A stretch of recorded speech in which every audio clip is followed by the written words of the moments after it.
నిన్నటి దినము అనగా 11/2/2025 తేదీన వేంపల్లి చాగలమర్రి 440 రోడ్డుకు సంబంధించి రాజశ్రీ సంయుక్త కలెక్టర్ గారు, రాజశ్రీ రెవెన్యూ డివిజనల్ అధికారి వారు, ఎమ్మెల్యే గారు, భూసేకరణ డిప్యూటీ కలెక్టర్ వారు, తహసీల్దార్ పొద్దుటూరు గారులతో కొత్తపల్లి సచివాలయం గ్రామసభ సమావేశం జరగడం జరిగింది. ఇందులో భూమి నిర్వాసితులకు నష్టపరిహారం పెంచే విషయంలో గ్రామసభ చేయడం ముఖ్య ఉద్దేశము. ఆ గ్రామసభలో ఒక వ్యక్తి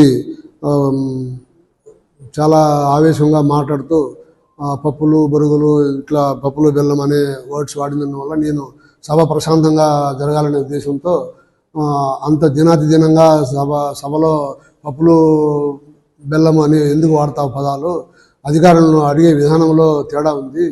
మనం మీరు అడిగితే దానికి తగ్గట్టు మీకు నష్టపరిహారం కూడా పెంచడానికి అవకాశం ఉంటుంది. అధికారులకు అడగండి, మేడం గారిని అడగండి, మంచి ఉద్దేశంతో అడగండి అనే ఉద్దేశంతో నేను చెప్పాను. కానీ ఎవరి మనోభావాలు కించపరచాలని నా ఉద్దేశం కాదు. నిర్వాసితులు కూడా అందరూ నా యొక్క ఆవేదనను గమనించవలసిందిగా కోరుతున్నాను. ఇందులో ఎటువంటి తప్పిదం లేదు. వాళ్ళ సభ ప్రశాంతంగా జరగాలనే ఉద్దేశంతో నేను అట్లా మాట్లాడాల్సి వచ్చింది. ఇది నా తరఫున నేను చెప్పే విన్నపము. అట్లా ఏదైనా ఎవరైనా బాధపడి ఉంటే కన్నా నన్ను మన్నించవలసిందిగా కోరుతున్నాను.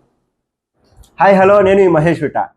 Please do subscribe to Proddatur news. ప్రొద్దుటూరులో జరిగే ప్రతి అప్డేటు ఎప్పటికప్పుడు మీరు చూడాలనుకుంటే ప్రొద్దుటూరు న్యూస్ అనే యూట్యూబ్ ఛానల్కి సబ్స్క్రైబ్ అవ్వండి.